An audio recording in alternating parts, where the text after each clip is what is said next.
네, 어제 저녁에 우리나라가 체코 원전 건설 사업 수주로 선정이 됐다는 기분 좋은 소식이 전해졌습니다. 총 사업비만 무려 30조 원이라는데요. 홍 기자. 네, 어제 밤 9시 넘어서 막 낭보가 울려왔는데 우리나라가 30조 원 규모 체코 원전 건설 사업의 우선 협상 대상자로 선정이 됐습니다.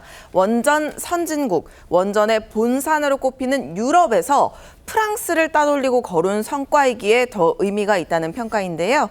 체코는 프라하 남쪽 지역에 총 4기 원전을 건설하기로 하고 한국 수력원자력과 프랑스 전력공사를 최종 후보로 놓고 고심한 끝에 한국을 선정을 했습니다. 이번 수주전에서 우리나라는 한수원을 필두로 두산과 대우건설, 한국전력기술 등이 팀 코리아를 구성해서 총력전을 펼쳐왔는데요. 한국이 가격은 물론 납기 준수 경쟁력에서 우월하다고 체코 정부가 평가한 것으로 알려졌습니다. 한국형 원전 수출은 UAE 바라카 원전 이후 15년 만입니다. 네. 자, 양 기자. 그런데 오늘 조선일보가 유일하게 일면 톱 제목을 프랑스를 꺾었다. 이제 이렇게 뽑았어요. 네. 그런 의미가 있는 거죠, 지금? 그렇습니다. 사실 프랑스가 세계 제2의 원전대국입니다. 네. 더군다나 유럽에서 펼쳐진 수주전에서 지금 프랑스를 꺾고 지금 우리가 이제 수주를 한 건데요. 그래서 이명박 정부 때 2009년도에 이제 바라카 원전이라고 아랍에미리트 원전 그때 수주한 이후에 그 최대 사업이다. 오히려 그때보다 규모가 더 큽니다. 당시에는 사업 규모가 20조 원이었는데 이번에는 30조 원이니까 네. 1.5배가 더 큽니다. 특히 이번 수주가 더 의미가 있는 것은 사실 수주 초기만 해도 전망이 맑지가 않았어요. 네. 2022년 아시겠지만은 문재인 정부 당시에 이제 탈원전으로 산업 기관이 많이 흔들리고 망가지지 않았습니까?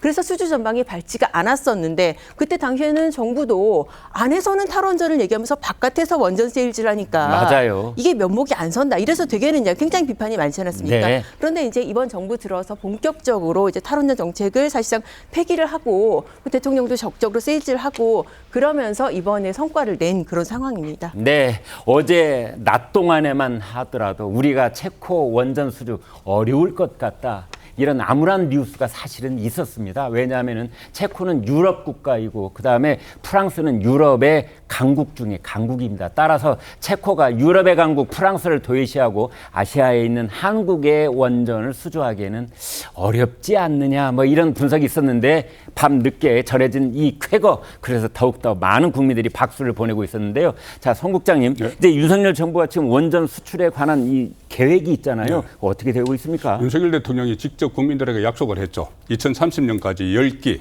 아, 10기를 수주를 하겠다. 네. 그거 뭐 한 2개 해도 24조 뭐 이렇게 되니까는 규모가 엄청난 거죠. 네. 그런데 이것이 좀 가능성이 높아진 것이 일단 프랑스와 미국을 꺾고 수주를 했기 때문에 네. 경쟁력은 이제 국제사회에 과시를 거죠. 네. 우리의 경쟁력 그리고 맞춤형 원전을 지어준다 이런 것이 이제 이번에 먹혔지 않습니까? 네. 그리고 이것은 한 3가지가 저는 결합이 돼서 이런 성과가 가능하다고 보는 것이 하나는 원전 생태계로 복원을 하기 시작을 했지 않습니까? 네. 문재인 정부에서 탈원전을 했던 걸 적극적으로 복원하기 시작을 했고 그다음에 유럽 국가들을 중심으로 지금 원전을 많이 짓는 붐이에요. 탄소 이렇게 해가지고 네. 그 짓는 붐이 일어나고 있는 거기에다가 또 윤석열 대통령의 세일즈 외교도 저는 한몫했다고 봅니다. 네. 지난번에 나토 정상회담 갔을 때 그때 한 10여 개 국가 개별 정상회의를 했는데 네. 그때 그 회담을 한 상대국 국가 원서를 보면 주로 이제 원전과 관련된 국가들이 많이 있어요. 네. 그래서 3가지 요소가 작용을 해서 2030년까지 이 목표는 저는 충분히 달성 가능하다고 봅니다. 네, 지금 전 세계적으로 탈원전을 내세웠던 나라들이 속속 탈원전 폐기 쪽으로 돌아서고 있습니다.